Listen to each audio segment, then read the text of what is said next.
നമസ്കാരം guys, ജിതിനാണ് your spiritual buddy. അപ്പോൾ നമുക്ക് നമ്മുടെ ആത്മീയതലം സ്പിരിച്വാലിറ്റിയിൽ നമുക്ക് എങ്ങനെ ഉയരാം എന്നെ പറ്റിയുള്ളൊരു വീഡിയോ ചെയ്യാം. ഇത്രയും നാൾ ഞാൻ പറഞ്ഞത് നമുക്ക് നമ്മുടെ ഉള്ളിലെ അൺവാണ്ടഡ് ആയിട്ടുള്ള കാര്യങ്ങൾ നമ്മൾ റിമൂവ് ചെയ്തിട്ട് നമുക്ക് സ്പിരിച്വാലിറ്റിയിലോട്ട് വന്നു കഴിഞ്ഞാൽ മാത്രമേ നമുക്ക് ഉണരാൻ പറ്റുള്ളൂ, അല്ലെങ്കിൽ എന്തെങ്കിലും കാര്യങ്ങൾ ചെയ്യാൻ പറ്റുള്ളൂ. അതിന് ഫസ്റ്റ് ചെയ്യേണ്ട ഒരു പരിപാടി എന്ന് വെച്ചിട്ടുണ്ടെങ്കിൽ ഞാൻ പറഞ്ഞിരുന്നു സോളാർ പ്ലക്സ് ചക്ര നമ്മൾ ആക്റ്റീവ് ആക്കണമെന്ന്. സോളാർ പ്ലക്സ് ചക്ര ആക്റ്റീവ് ആക്കി കഴിഞ്ഞ് കഴിഞ്ഞിട്ടുണ്ടെങ്കിൽ നമ്മുടെ ചക്രാസൊക്കെ ഒന്ന് ആക്റ്റീവ് ആക്കണം. അതിനുശേഷം നമുക്ക് നമ്മുടെ ഉള്ളിലോട്ട് ലവ് എനർജി കൊണ്ടുവരണം. കാരണം ഈ ലവ് എനർജി സ്പിരിച്വാലിറ്റിയായിട്ട് ഭയങ്കരമായിട്ട് കണക്റ്റഡ് ആയിട്ടുള്ളൊരു കാര്യമാണ്. നമുക്ക് സിമ്പിളായിട്ട് ചെയ്യാവുന്ന പരിപാടിയുള്ളൂ ലവ് എനർജി. കേൾക്കുമ്പോൾ ഭയങ്കര പ്രശ്നമൊക്കെ ആയിട്ട് തോന്നും, പക്ഷേ സിമ്പിളായിട്ടുള്ളൊരു പരിപാടിയാണ്. നിങ്ങൾക്കൊരു ഇഷ്ടദേവനും ഒരു ഇഷ്ടദേവത ഉണ്ടാവും എന്ന് പ്രതീക്ഷിക്കുന്നു.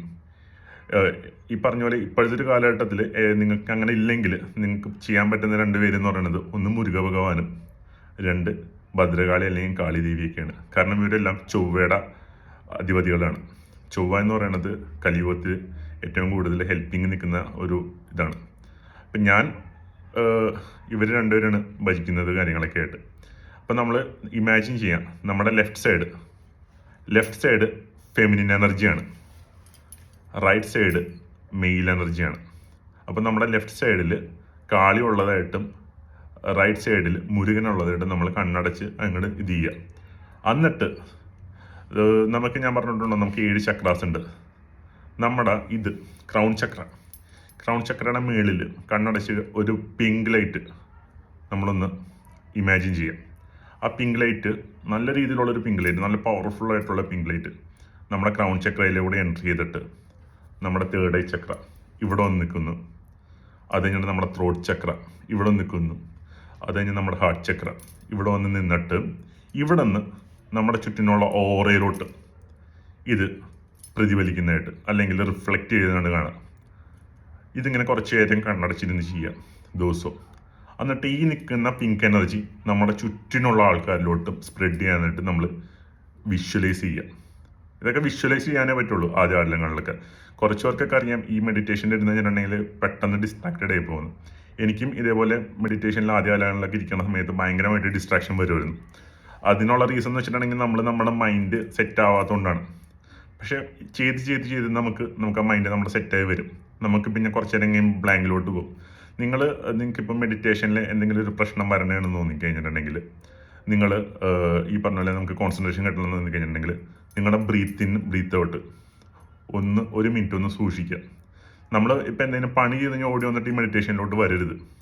നമ്മുടെ ബോഡി റിലാക്സ് ആയിട്ടിരിക്കുന്ന സമയത്ത് മാത്രമേ നമ്മൾ മെഡിറ്റേഷനിലോട്ട് പോകാൻ പാടുള്ളൂ.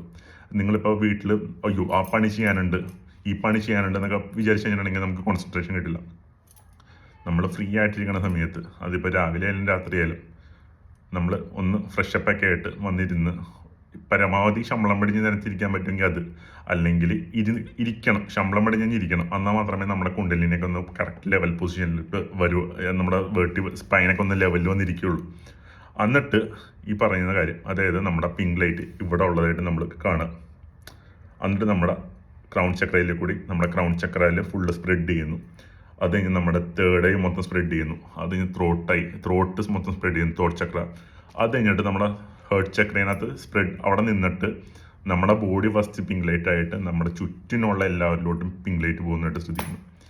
ഇങ്ങനെ ചെയ്ത് കഴിഞ്ഞിട്ടുണ്ടെങ്കിൽ നമുക്ക് ഈ പറഞ്ഞ പോലെ കുറേ കാര്യങ്ങൾ സ്പിരിച്വാലിറ്റി നമുക്ക് ഉണരാൻ മാത്രമല്ല, നമുക്ക് ഈ അൺവാണ്ടഡ് ആയിട്ടുള്ള എനർജി അറ്റാക്സ് ഒക്കെ നമുക്ക് ഒരു പരിധിവരെ ഒഴിച്ചു മാറ്റാൻ പറ്റും ഈ ഒരു സിമ്പിൾ പ്രാക്ടീസ് കഴിഞ്ഞിട്ടുണ്ടെങ്കിൽ. ഇത് ഒരു ദിവസം കൊണ്ട് ചെയ്തെന്നാൽ പോരാ, കുറച്ച് നാൾ ചെയ്യേണ്ടതുണ്ട്. അതേപോലെ തന്നെ ഈ പറയുന്ന ഇപ്പോൾ എല്ലാവരോടും ഞാൻ ഉപാസിക്കാൻ പറയുന്നില്ല, ഈ പറഞ്ഞ പോലെ ഇഷ്ടദേവനെ ഉപാസിക്കാൻ പറയുന്നില്ല. പക്ഷേ മെഡിറ്റേഷൻ ചെയ്ത് കഴിഞ്ഞിട്ട് നമ്മൾ അവർക്കൊരു സ്ഥാനം കൊടുക്കുക.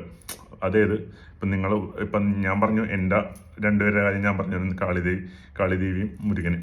ഇവരൊന്ന് ജസ്റ്റ് പ്രാർത്ഥിച്ചിട്ട് ഈ സംഭവത്തിലോട്ട് ഇരിക്കുക. ഇവർ നമ്മളെ പ്രൊട്ടക്റ്റ് ചെയ്യും. ഇവർ നല്ല കാര്യങ്ങൾ മാത്രമേ അവരോട് പറയാനും പാടുള്ളൂ. അതും പറഞ്ഞിട്ട് നമുക്ക് ഇത് വേണോ അത് വേണമെന്നൊന്നും പറയരുത്. ഓക്കെ, അനാവശ്യമായിട്ടുള്ള കാര്യങ്ങളൊന്നും പറയരുത്. നല്ല കാര്യങ്ങൾ മാത്രം ചോദിക്കുക.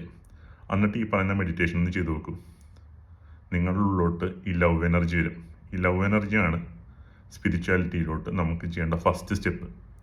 അപ്പോൾ ഇതൊന്ന് ട്രൈ ചെയ്ത് നോക്കും. ട്രൈ ചെയ്തിട്ട് നിങ്ങളുടെ കമൻറ്റ്സ്, നിങ്ങളുടെ അഭിപ്രായങ്ങളൊക്കെ ഒന്ന് കമൻറ്റ്സ് ആയിട്ടോ അല്ലെങ്കിൽ എനിക്ക് പേഴ്സണൽ മെസ്സേജസ് ആയിട്ടോ അയക്കും. ഞാൻ പറഞ്ഞുതരാം ബാക്കി ക്ലാരിഫിക്കേഷൻസ് ഒക്കെ. അടുത്ത വീഡിയോയിൽ കാണാം. ഓക്കെ, ഇനി പറഞ്ഞ് വലിപ്പിച്ച് ബോറാക്കുന്നില്ല. അടുത്ത വീഡിയോ കാണാം. നന്ദി, നമസ്കാരം ഗൈസ്.